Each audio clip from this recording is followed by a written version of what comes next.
favorite professor, he could have shouted him out. He could have said his name, right? I thought that would have been even more powerful. My professor, Dr. Chucklesmith, he was very powerful. He's very, he was a very open person with his lifestyle. He could have left it at that. Damon Jam got the tea in the grill, spilling true bombs, daily drill. I squad flex, yeah, I never skill. Story so fresh, let the vibe. I'm not about to sit here and let them try to, put certain people on podiums and propose them to be holier than thou when they do got their hands dirty as hell, just like everybody else. I'm all about maximum exposure, especially if it's going to lead to the real conversations. Right. And for me, the real conversation goes back to the other generations that come after us. What's up with their safety? That's what I care about. Right. And speaking of that, speaking of safety, link it back to Jim Jones. How she be trying to do with these segue queen. Right. We gonna go ahead and speaking hit this. Of textbooks, look at this fire. I had a gay professor in college at a time when openly gay folks still weren't out of line, who became one of my favorite professors and was a great guy and would call me out when I started saying stuff that was ignorant. You need that to show empathy and kindness. And by the way, you need that person in your friend group so that if you then have a boy who's gay or non-binary or whatever, they have somebody that they can go, okay, I'm not alone in this. Okay, so quite a bit to unpack there. And this has been a conversation I've been having offline a lot as well. People, because I don't watch that podcast for one, but that clip has been everywhere. That's gone viral. I guess good for Michelle, as the producer would say. I'm not gonna finish the whole statement, but right. The way he preferenced that, I thought was very interesting. I had my favorite professor was gay. I didn't understand. I mean, I didn't understand the importance of highlighting the fact that he was gay. Right. I agree with that.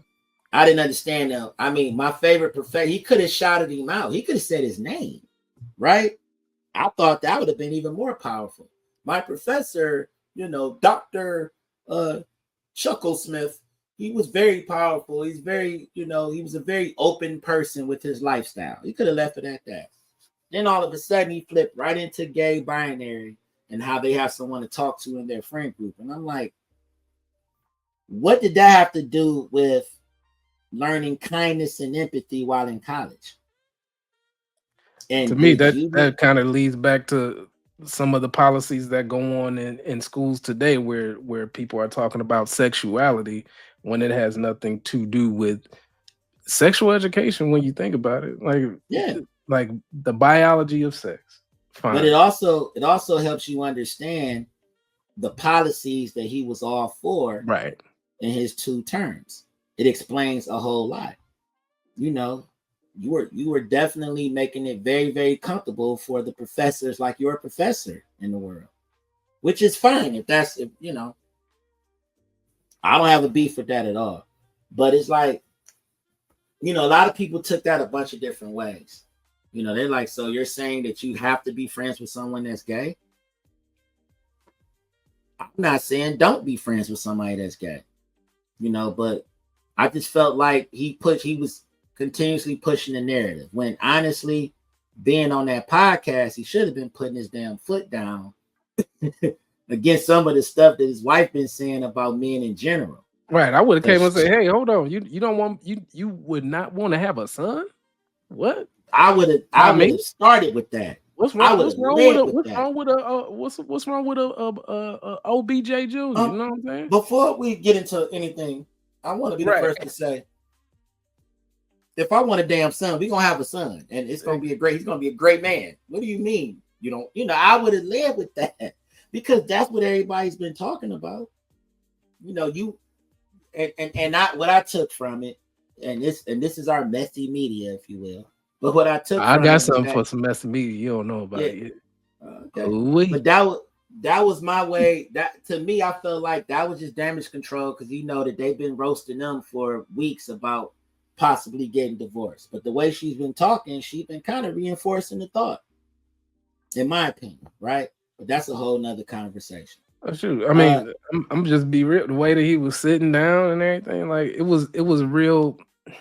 Well, feminine. I wouldn't even call it. Yeah. All right, you go ahead. You said It was feminine. He fit right in with the situation that was going on because her brother gives a very effeminate stance on things as well. He's not combative. He's not pro bros at all. I never got that energy from him. He's just too agreeable for me. You know what I mean? As a man. And I'm not saying you got to go everywhere and be Conan, you know, and take a stance and this is it. You ain't got to do all of the usual podcast antics. You know what I mean? But dude, where's your backbone?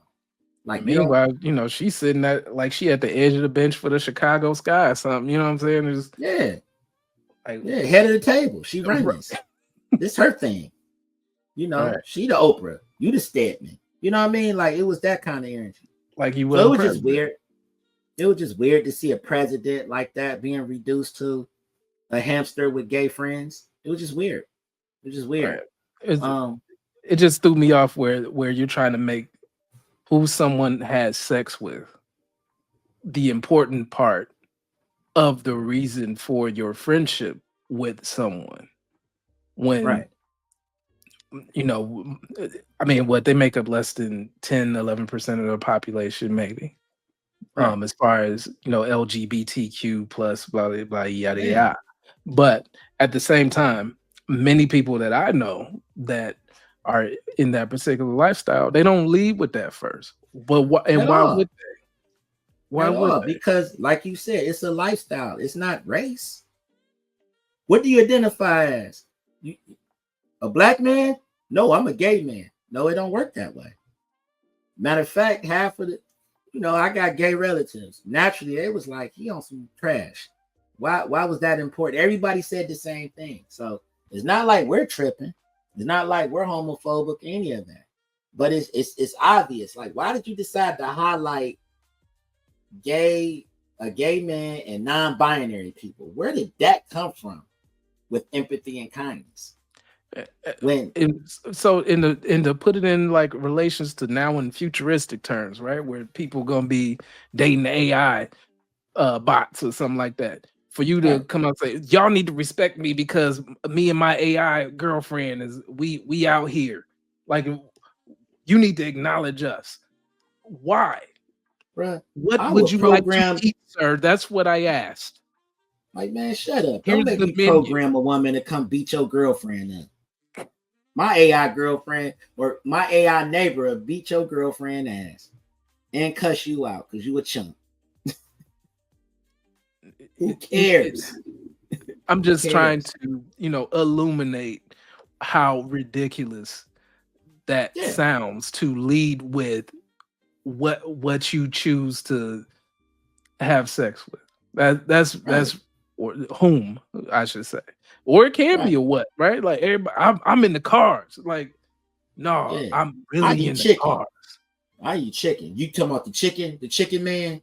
Like, it's all, to me, it's all dumb. People are people. To me, the toughest guys I know have empathy and kindness because it takes a certain level, you know, of emotion, of being comfortable within your emotion to have that, to say I sympathize with you. That's why I'm not gonna smack you because I know you're in pain already. Right. I mean, some of the strongest dudes is gonna be, you know, uber we'll say masculine. Because you when you are in that frame, you have to be cognizant of everybody else's feelings and negate your own. That's how that works. Exactly. So a feminine mindset is to come in and express to everybody, it's hey, all about me. It's all about me. Here I am. You have to validate me and validate who I am before you do anything. And it's like, okay, that's important. Why? You know? But like I said, looking at how homeboy was sitting, his actions, I've never seen him so comfortable in his own skin. I've never, like I felt like he's played a certain character for 8 years, and he no longer has to. That show got canceled, so now he's off into who he really is. That's the way I looked at it. But I mean, they look like they ex roommates that the way that they came up and like, hey, what up? You know what I'm saying? Good to see. What's up with it? What's up, homie? And like I and didn't miss a beat. Like I was saying, I ain't got to do what a man tells me to do. She went right back into that energy. You know what I mean? I'm just right. The first lady.